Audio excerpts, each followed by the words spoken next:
kuna sa paljud erinevad inimestega kokku puutunud, just ka paljud paaridega, siis mis on need korduvad väljakutsed, mis tänases ühiskonnas meil tegelikult on ja võib-olla siuke paar tükki välja tuua, mis sa arvad, mis need väljakutsed on ja miks need väljakutsed tekivad üldse või kus need tulevad ja kuidas võib-olla lahendada ka? Mina leian, et see on suhtepuudulikkus.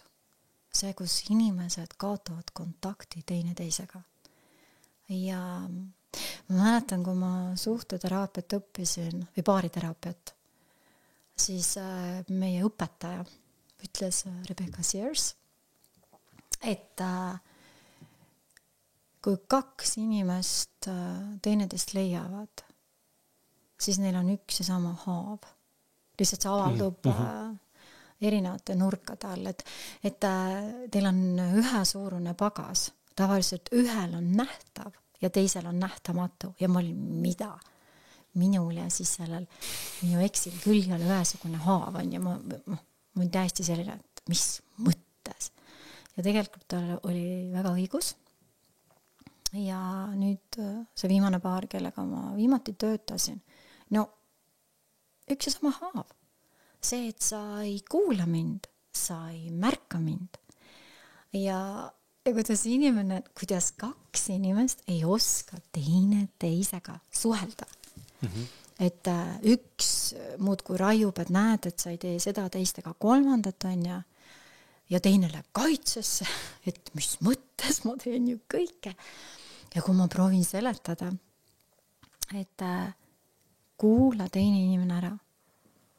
Et ongi niimoodi, et sinu kaaslasel on üks saarekene, kus on tema uskumused, tema valud, tema rõõmud, kõik. Sinu saar on siin, on ju, kus on kõik sinuga seonduv. Ja nüüd, kui sinu paariline hakkab sinuga rääkima, siis sina lähed tema saarele ja unustad kõik ära, mis sinu saare peal toimub. Ja lihtsalt kuulad teda uudishimuga. Ja mida me paari suhtes tavaliselt teeme, kui meie partner hakkab midagi meile ütlema, siis on niimoodi, mis mõttes? Et kuule, ma ei tea, sa lähed kaitsesse. Me kuuleme, mõtleme selle peale, mida ma järgmisena tahan vastu öelda. Seda ka, aga paljud lähevad ju kaitsesse. Et mis mõttes, et see pole õige. Ja kui ma ütlen, et pane kõrvale see, et isegi kui sina tunned, et ta räägib valesti ja ta räägib seda kogemust teistmoodi, see on tema kogemus, et sa temast aru saaksid, sa pead ära kuulama ja toetama teda seal. Ja nagu kui ma baaridega töötan kabinetis, on see väga lihtne, sest ma vähin seal ju ikka korralikult. Et nüüd, sina kuulad, sinu roll on lihtsalt kuulata ja peegeldada. Sina ei ütle siin oma arvamusi ja näiteks üks asi veel, et ma ütlen oma klientidele, et sa peegeldad oma kaaslaste sõnadega. Sa ei otsi mingit fancy sõnu ega näita ennast paremana. Et unustus ära. Ja alguses oli väga keeruline, et issand jumal, et nad ütlevad, et ma olen nagu papagoi. Jah, ma olen papagoi. Oledki papagoi, kui vaja olla sul papagoi. Ja peale seda 1,5 tundi, ma küsin, kuidas läks on ja siis nad väidavad, et appikene, et mind kuulata esimest korda päriselt ära. Et nad said selle kogemuse, kuidas on teist inimest ära kuulata. Päriselt. Et kui teine tuleb oma murega, ta ju ei taha sind solvata, ta ei taha sind rünnata, tal on lihtsalt nii suur mure, ta saab aru, et midagi teie vahel ei toimu või toimi. Ja kuidagi, ma enda uues suhtes on ja ise ma pole kangekaelsemad inimesed kohanud, olgem ausad on ja ma lähen ja ma seletan talle ja siis ma saan vastu selle, et see pole õige ja siis ma mõtlen, et issand jumal, et ma olen 7 aastat psühholoogiat õppinud, ma olen igasugustel kursustel käinud, ma olen inimestega töötanud, kuidas ma talle selgeks teen, et ma ei ründa, ma toon oma hääletooni maha, oi jumal, et kui selle aasta jooksul ma väga palju pidanud suhtlemist õppima. Täitsa lõppe. Tahutu areng. Ikka meeletu areng väga kangekaelise inimesega. ja jälle ma näen seda, et kui oluline on kuulamise oskus ja enda teemade kõrvale panemine. Et noh, see on ju tema kogemus ja sina ei sea tema kogemust küsimärgi alla. Kuidas sa saad temast aru, kui sa hakkad teda küsimärgi alla panema? Ta ei ava ennast, ta paneb lukku ennast.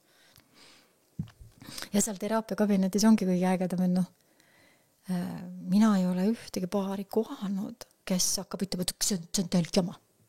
See on täielik jama. Et nad on kuulekad ja nad teevad, mehed hästi palju nutavad. Ja miks nad nutavad, ongi see, et nad saavad iseendaga kontakti. Et nad saavad selle tunde, et mind kuulati päriselt ära. Talle läks päriselt nagu minu teema korda. Aga see on jälle selline, et ega ühes teraapias sul ei aita ju. Kui sa oled võib-olla 10-15 aastat koos elanud ja sul on mingisugune suhtlemise stiil juba välja kujunenud, et seda muuta, selleks on vaja teraapias iga nädal ikkagi korra käia. Nii kaua kui see, siis need vahed lähevad ju pikemaks, et sa hakkad tundma ennast rohkem nagu kodus. Et just see imagopaari teraapia, mina leian, et see toimib. See on üliäge. Ma mäletan, kui ma selle eksiga käisin, kui ma rääkisin, et seda ma pole maininud, aga mul 3. lapsega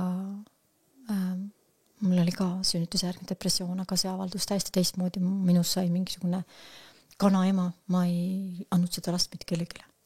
Täiesti nagu kaitsesin teda igat pidi. Ja kui ma tänaval kõndisin ja inimesed tahtsid kärusse vaadata, ma ütlesin, et ei vaata. Täiesti teine äärmus oli. Ja ma olin üle väsinud, see laps ei maganud ja öösel ka päeval ja nii edasi ja siis me läksime paari teraapiasse. Me kaklesime seal. Me kaklesime nii hullu moodi, see terapeut lubas meil kakelda. Tegelikult väga kummaline. Ja siis mu mees tõusis püsti palju pauguks läks minema ja siis ma mäletan mingi mõned aastad hiljem läksime mingi meesterapeudi juurde ja täpselt samamoodi kaklesime seal hullu moodi, mina tõusin püsti palju pauguks et ja siis ma sellest imagoteraapiast mitte midagi teadnud ja siis ma mõtlesin, et issand jumal, kas ka niimoodi on võimalik suhelda teineteisega ja et terapeudil on nii suur roll hoida seda turvalist ruumi. Ja näiteks esimestel seanssidel on ju niimoodi ka, et paarid vaatavad mulle otsa, mina ütlen ei, teie räägite teine teisele. Ei vaata minu poole, kohe vaatad mulle otsa. Ei räägi mulle, te räägite teine teisega. Et esimene seanss on tavaliselt hästi palju, ma pean oma keha keelt kasutama ja kuidagi nad sinna suhtlema panema. Ja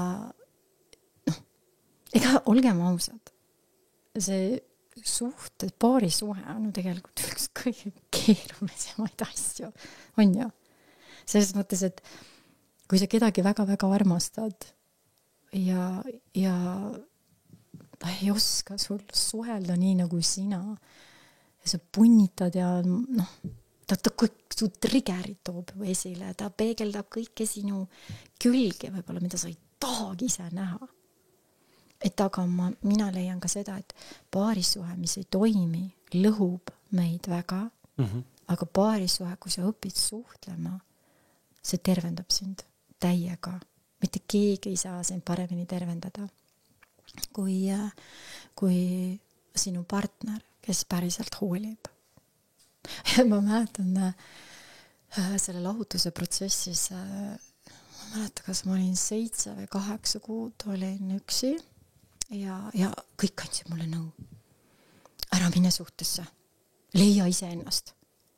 Siis mõtlesin, et mis moodi ma ise, lähen siis peegli ette ja ütlen Liinale, vot nüüd hakkan ise ennast leidma. See peegelpilt näitab mulle ju seda peegelpilti, mida ma olen oma silmadega harjunud nägema. Aga kui sa lähed suhtesse, seal hakkab elav action pihta. Seal tulevad ju kõik triggerid ülesse ja mina teen valiku, kas ma tahan nende teemadega tegeleda või taha. Et täpselt jah, et kas paarissuhe võib lõhkuda hästi palju või vastupidi, võib tervendada. Aga mis on see, ütleme, mis on need põhilised üksikud probleemid, mille pärast tegelikult siis suhtes on, üks on see, et okei, ei osata üksteisega rääkida, ei osata kuulata. Mis seal veel nagu on inimestel on sellised põhilised asjad? Nad tunnevad, et nad ei ole piisavad oma partnerile. Nad ei ole piisavad, et näed, et kuna sa mind ei kuula, siis järelikult olen ma väärtusetu. Näed, sa lähed ja naeratad kellegi teisele, mulle sa ei naerata. Mina ei ole nagu, just see mitte piisavuse tunne on üks põhjused, miks paarilised tulevad. Ja muidugi see, et petmised, et üks läheb ja petab ja teeb sellega väga palju teisele inimesele haiget ja noh, ma olen väga palju seda Esther Perelli kuulanud, mulle väga meeldib see terapeut, ma tema raamatut ka lugenud ja mulle meeldib see, mida tema ütleb, et partner, kes petab, ta ei meeldi enam iseendale. See ei ole nagu sinuga seotud, vaid ta ei meeldi enam iseendale ja ta läheb otsima tõestust, et noh, äkki see teine kuidagi, ma ei tea, kiidab või tunnustab teda rohkem. Ja see petmise teema on olnud väga valus paaride hulgas. Aga õnneks on paare, kes nad nagu mõistavad koos, et nad tahavad tegelikult jätkata koos ja teevad väga tugevat tööd. Noh, ma imetlen neid paare. Sest kui ma küsin nende käest ka seda, et kas sa oled valmis andestama? Jaa. Kas sa arvad, et sa saad seda unustada? Ja siis nad ütlevad, et arvatavasti ma kunagi ei unusta, aga noh, see jääb vähemaks, vaata see teadmine. Et see inimene, keda petetakse, ega temal on ju väga valus ja võib-olla see inimene, kes petab, ega tal on ju ka valus. Millised häbitunded ja süütunded ja mida ta on teinud, on ju, noh, ega mõlemil on tegelikult valus. Et jah. Kui palju, ma alati olen rõhutanud seda, aga ma täna nagu rõhutan seda veelgi nagu rohkem, et mul saab 12 aastat nüüd homme ja mõtlen selle peale, et see on mu elu kõige lihtsam suhe olnud. Ja. Ühe poolt. Mul on suhted üldse vähe olnud. Tõsiselt võetavaid 3 vist. Ja, minul on ka 3 tõsiselt. Aga need 2 eelmist olid ikkagi nagu, noh, ma olin ikkagi siis tatikas see mõttes, et ma ei tea, seal põhikooli lõpetajana või siis nagu reaalselt gümnasist, eks ole. Temaga olen ma koos olnud siis alates 22-st, ütleme 21 eluaastast alates on. Ikkagi väga noor. Ikkagi väga noor ju. Et noh, aga ei ole nagu olnud varasemalt nagu sellist nagu niukest koos võib üldse olnud sellist viisil. Ja ma täna nagu näen ka, et kommunikatsioon, omavaheline see suhtlus on nagu meie tänase suhte 12 aasta juures see vundament olnud, me suudame ja saame üksteisega. Ma nii tänulik, me oleme suutnud üksteise ruumi luua ja mul hea meel, mu partner on ka valmis ja rääkima nagu nendel raskete teemadega mõnikord, sest et ega meil on ka teatud probleemid. Nii-öelda mitte küll, me oleme märganud, et ei ole nagu omavahel, noh, kui suhtlus on näiteks, ma ei tea, ma tunnen, et meil on nagu intiimsuse probleem siis pikalt olnud. Mina nagu olen selles mõttes avatum ja tahan seda rohkem, ei taha üldse eriti, vahepeal muutub täis depressiivseks ja apaatseks, on ju. Siis ei ole see probleem, et ma olen kole mees või ta mind ei armasta, vaid tema enda sees on noh, kas pole mingite tunnete kontaktis, kas on mingisugused muud traumad, sa ei lase seda intiimsust elu tekitada või usalda.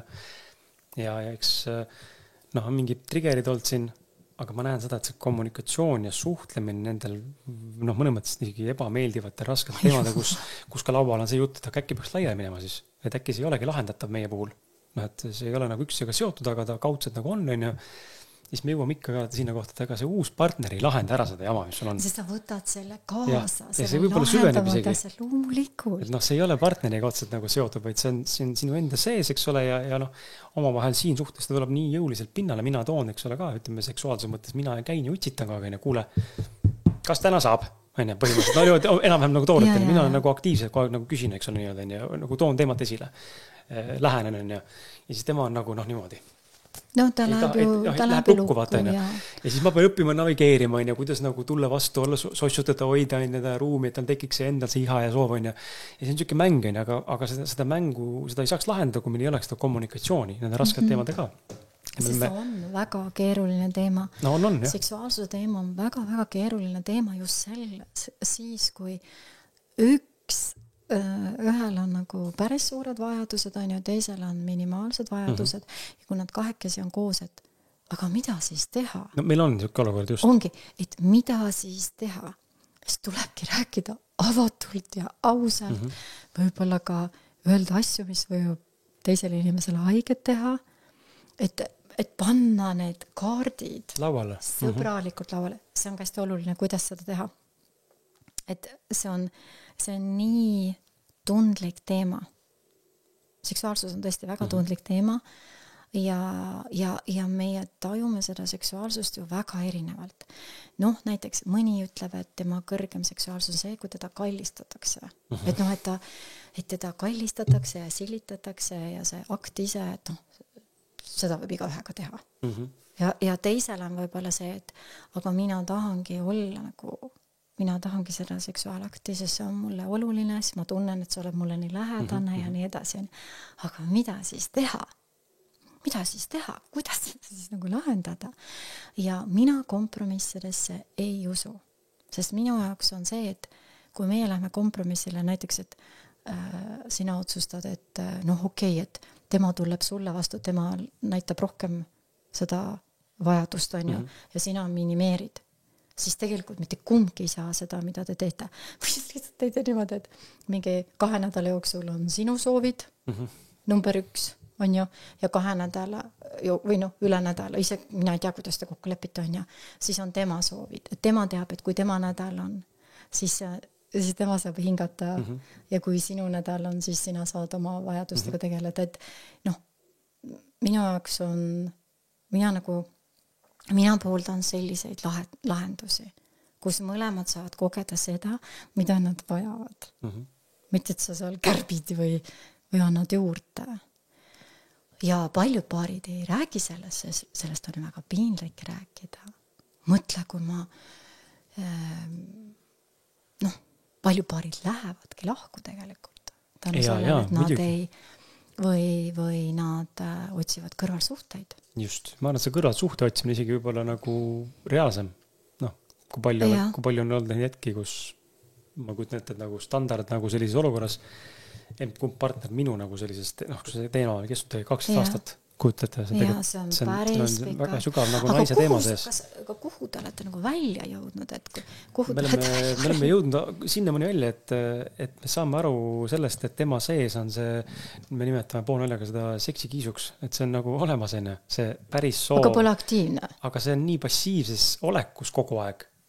Mis iganes siis nendel muu eluolme nagu asjade tõttu on üks asi, ja teine pool on ka endaga mingisugune kontakti puudus või mingisugune probleem, aga seal on nagu päris, seal on nagu palju sügavam, kui ma suudaks täna edasi anda nagu saatega, et seal on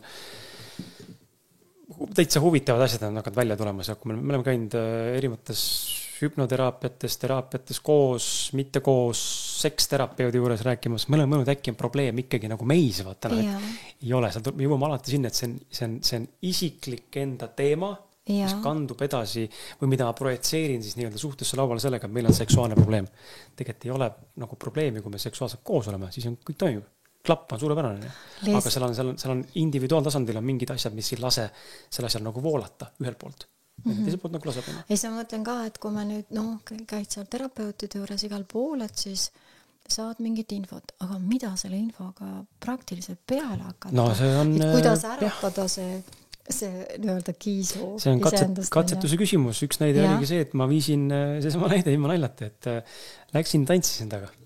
Ja see samal õhtul tuli välja see kiisu, keda ma olin terve elu arvanud, et ma olen oodanud. Just, et kui vähe tegelikult on vaja, aga see ei ole ka päris nagu niimoodi, et nüüd tantsin ja nüüd täna saan nagu kohe magamistoas. Et see ei ole nagu nii mustvalge, aga see oli konkreetselt väga ehe näide. Ma tegin selle sammu siiralt, tundes, et see oli vajalik. Ise tahtsin tegelikult ka, ma ei teinud seda nagu otseselt sunniviisiliselt või vastikult. et ma ei nutnud või ma ei tea, jooksendanud seal põrandal onju vastikusest, vaid ma läksin, tegin, ma nautisin seda, mul oli ebamugav, ma astusin endast tohutult üle nende varjust ja hirmust. Tema nautis seda ja tal tekkis tohutu kohe nagu mingi tunne ja selline kohe armundi värgid ja täitis tohutult tema tassi, seda, mis ta tegelikult tahab saada.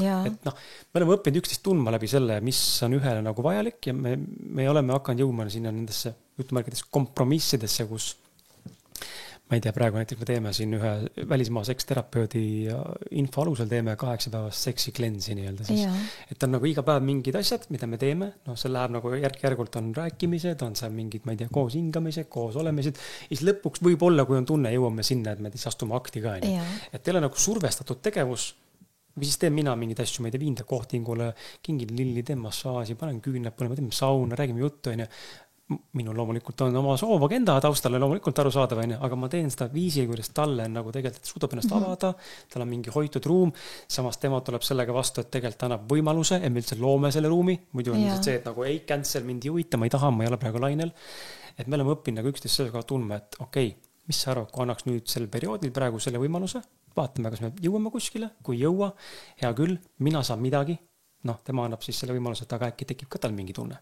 Et meil on ikkagi, kui tundub, et on läinud nagu aastaga, just viimast aastaga, kus on hästi intensiivselt sellega tegeletud, on läinud see paremaks, ta on endal huvi tekkinud, ta on endast nagu paremini aru hakanud saama, mis ta naisena tegelikult tahab saada ja kuidas see peaks avalduma või väljenduma, aga no ma ei saa öelda, et nüüd on nüüd, näed, see oli lahendus, see aitas lahendada seda. Täna ta on läinud paremaks lihtsalt. Ja no ma mõtlen naise rollis olles, et noh, meil kõigil on ju erinevad kogemused ja see, et kuidas siis ennast avada, see peab olema nii turvaline ruum, et öelda, et mis mulle meeldib või mis mulle ei meeldi või ja noh, tavaliselt kui sellised väljakutsed on, nendel naistel on ju antennid väga püsti, nad ju skännivad absoluutselt kõike ja kui ta hakkab sulle midagi jagama, ta paneb tähele näiteks, et oi, sa haigutad näiteks, et kohe lukku, sa ei võta vastu. Et noh, need naised muutuvad tavaliselt üli tundlikeks. Et see on, noh, see on ikka päris suur sisemine võitlus iseendaga. Aga kui sina oled tema jaoks olemas, päriselt avatud huviga, et panedki oma vajadused kõrvale, on ju, et näed, et minul on vajadus temaga nagu hästi lähedane olla, et sa lähed ja uuridki mõnda aega, võtad endale, ma ei tea, kuu aega või mina ei tea, kui kaua sa suudad, on ju, et ma nüüd lähen ja uurin oma naise seda seksuaalset maailma. Muidugi te peate koos kokkulepet tegema.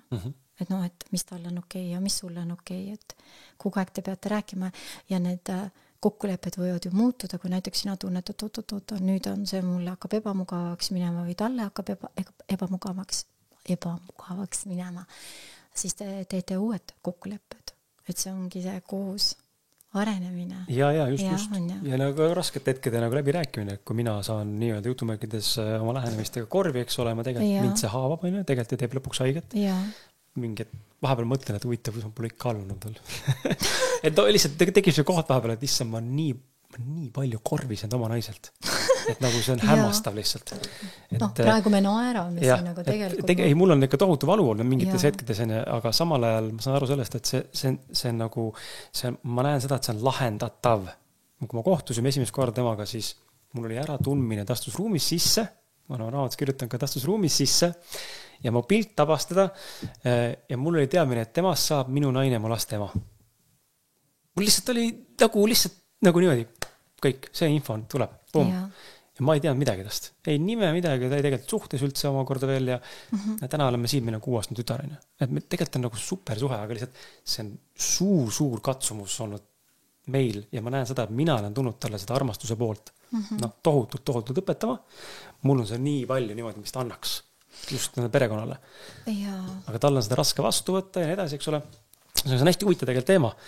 Ja noh, mõtlen, mina lihtsalt toon selle nagu esile, et see suhtlemine ja nendest valusatest kohtades ka rääkimine, et kui mul ongi see haavumine või ma olen haiget saanud mehena, siis julgus öelda teada, et eile, ma ei tea, me olen tegelikult ikka väga pettunud, et me nagu ei jõudnud nagu mingi asjani või mingi tegevusini või ma sain väga haiget sellest, et seda tahtsid magama jääda väsinud, kuigi leppisime kokku, me tegelikult proovime. Aga näiteks, kui te lepite kokku, mõned paarid on ka seda öelnud, et okei, et me lepime kokku ja siis üks kuidagi vajub sellest kokkuleppest ära ja siis tema nagu taganeb ka, mitte et öelda, et kuule, et meil tegelikult oli kokkulepe ja see on mulle väga-väga oluline, et mis sa arvad, et kas me nagu teostame seda täna? Niimoodi, seda surumist niimoodi ei ole, see ei ole see. Aga ma mõtlen, et see surumine just, et sa nagu tuletad meelde hästi sõbralikult. Ja, me oleme seda, eks ikka tuleb ette vahepeal. Mitte, et sa muidu oled solvunud ja lähed tagasi ja siis on sul halb olla ja siis sa kuidagi selle asemel, et võtta see väljendumine võtab ju väga vähe aega, see võtab võib-olla mingi, ma ei tea, 1-2 minutit, aga kui sa ei väljenda, siis sa võib-olla oled terve õhtu, terve öö. Ja see ketrab edasi vaata ja muidu ei väljendamine oluline, ma ütlen kommunikatsioon, enne see väljendus on tohutult oluline üldse selle suhte teema juures. Aga me paneme ennast lukku, see on täiega paneme. Suhtes on tegelikult see väga negatiivne, kui me paneme ennast lukku.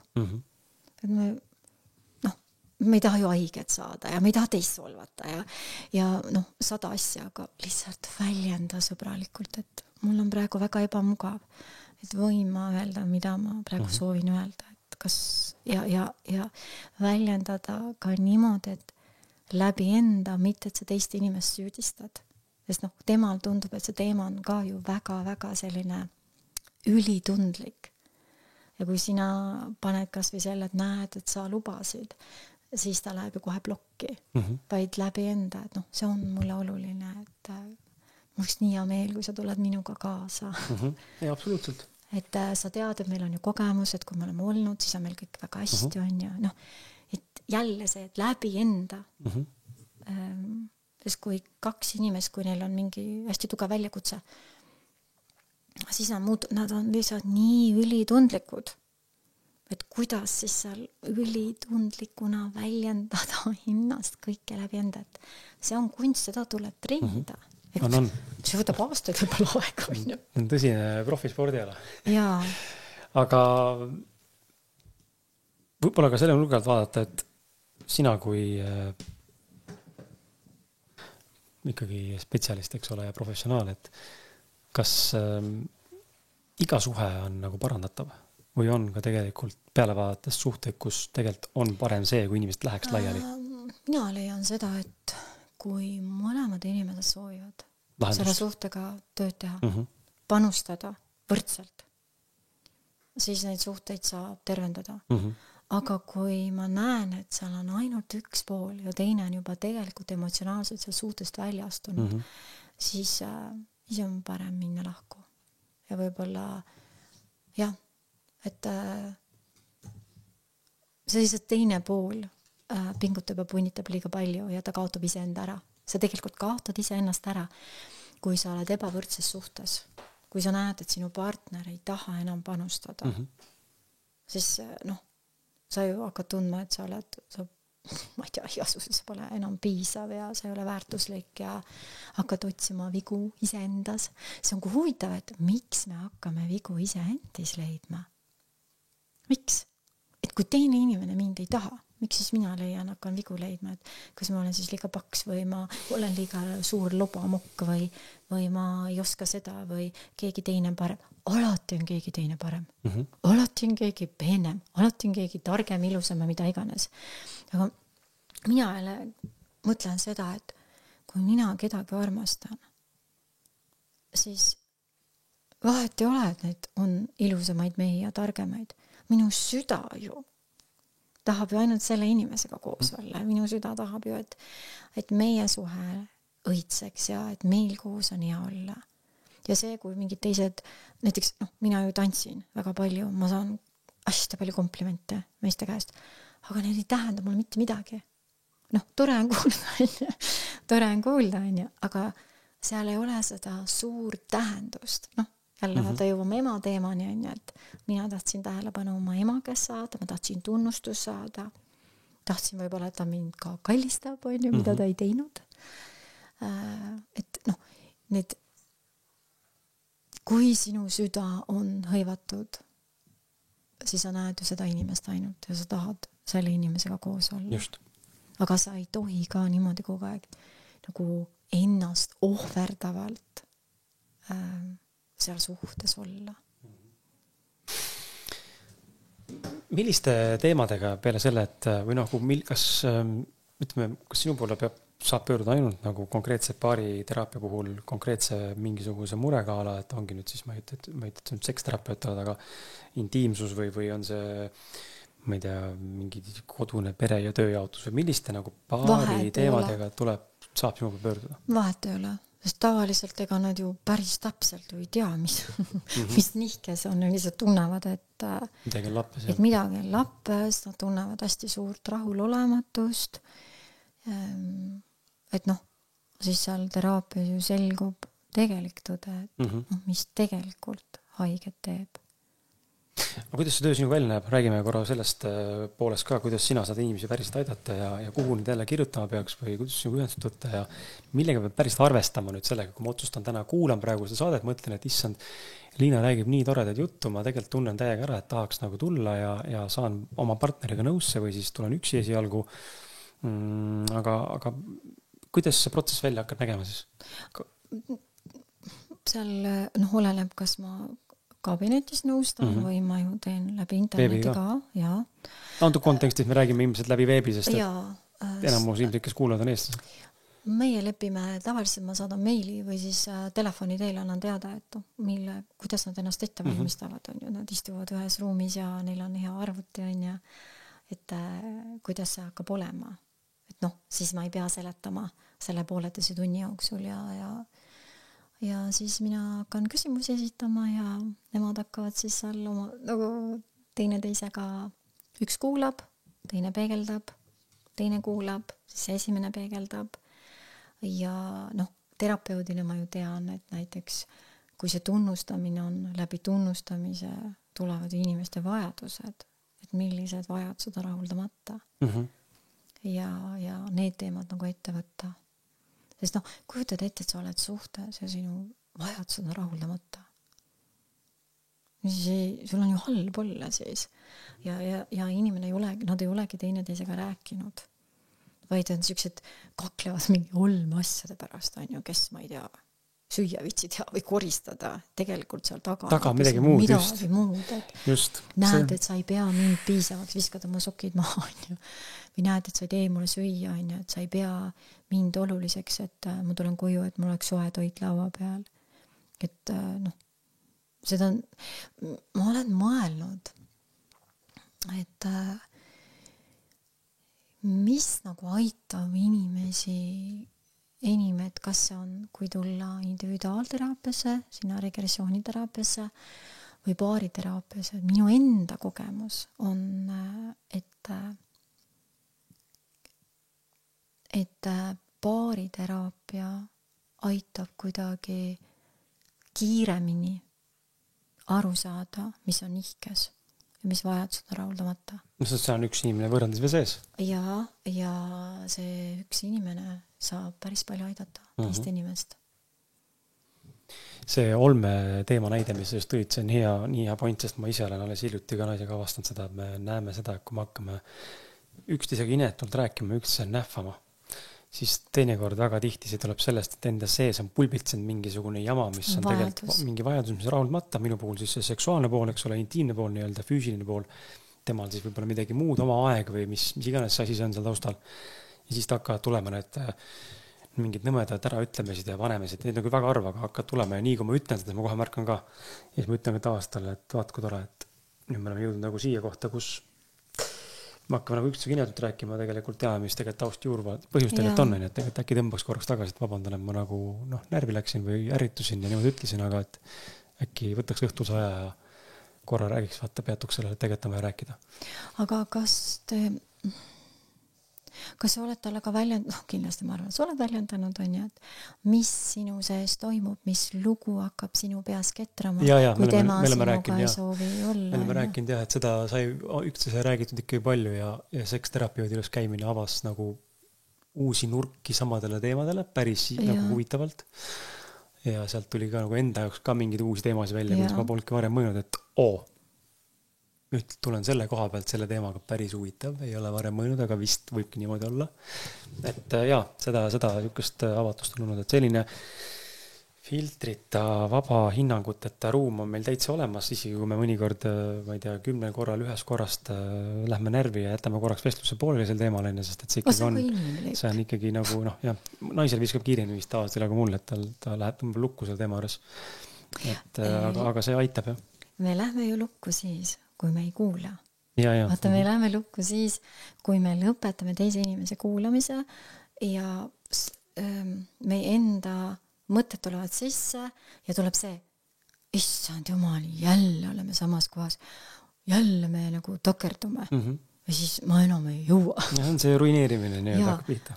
Selle asemel, et okei, ma näitan huvi, ma kuulan su lõpuni ja ma kujutan ette, et sul on see kogemus olemas, kui sind kuulatakse lõpuni, päris lõpuni. Ja siis ongi selline tunne, et tegelikult on mul päris hea olla, et mul on hea olla praegu. Ja ka vastupidi on ka, et teinekord tema ütlemised on ikkagi päris nagu teravad ja need tulevad heas kohast, aga mulle nagu üllatusena, et ma ei teadnud, et sa niimoodi tunned. Okei, ma olen siis nagu täiesti mõttetu mees. Tekib mul nagu tunne sisse. Mul hakkab see lugu pihta. Ja just sama asi läbi enda süüdistamise hakkab pihta see lugu. Et hakkad ise ennast vähendama. Ja siis tema ütleb, et aga asi ei ole üldse nagu minus. Aga mul on automaatselt kohe, et mina olen mõttetu, ma ei tee seda, ma saaks seda paremini teha, kui ma seda teeksin niimoodi, siis ta niimoodi ei tunneks ennast. Läbi enda hakkab alati see süüdistamine. Ja, aga näiteks, ega see sind ei aita, kui ta ütleb sulle, et asi ei ole sinus, aga see on sinu kogemus, et asi ongi sinus, on ju. Just, see minu kogemus, uskumus. Ma jälle leian, et me liiga tihti suhetes ütleme teine teisele, et asi ei ole sinus, et ma arvan, et me peaksime seda vältima. Et leidma selle päris iva tegelikult. See on nagu vastupidine protsessi reaktsioon, vaata, et asi ei ole sinus ja siis sa kohe tunned, et asi on minus. Ja, täpselt, et asi ei ole minus, aga milles siis on? Aga see ju puudutab mind praegu. See kõnetab mind, see puudutab mind. Need on minu vajadused, mis on rahuldamata. Oi, kuidas see on minuga seotud? On ju, et jälle, mida see inimene konkreetselt tähendab või mida ta öelda tahab sellega, et asi ei ole sinus. Kelles see asi siis on? Ja, siis ta võib öelda, et okei, et näed, et minus, et mul on nii ja naa, aga kuna see jälle vaata see intiimsuse teema, et see on 2 inimesega seotud. See ei ole 1 inimesega seotud. Et puudutab kõik, mis on intiimsusega seotud, puudutab mõlemit ja väga. Tõesti väga. Ja siis ongi, et mõlemil on vaja sellega, ma ei tea, leida mingid erinevad nurgad, mingid erinevad tegevused, mingid, proovida täiesti mingid, ma ei tea, sükst asju, mida ta pole proovinudki. Mingid, ma ei tea, lähete ujute koos kahekesi, kuskil palju, ma ei tea, et proovite mingisugused asju, see on ju katsetamine, et mis siis lõpuks aitab. Töötab ja aitab just. Ja eks ta ongi. Aga see eeldab valmisolekut, et mõlemad tahavad tegeleda sellega. Et kui üks ainult lükka ja tõmba nii öelda, siis seal lõpuks on see, et see tundub nagu omakuse püüdik lihtsalt.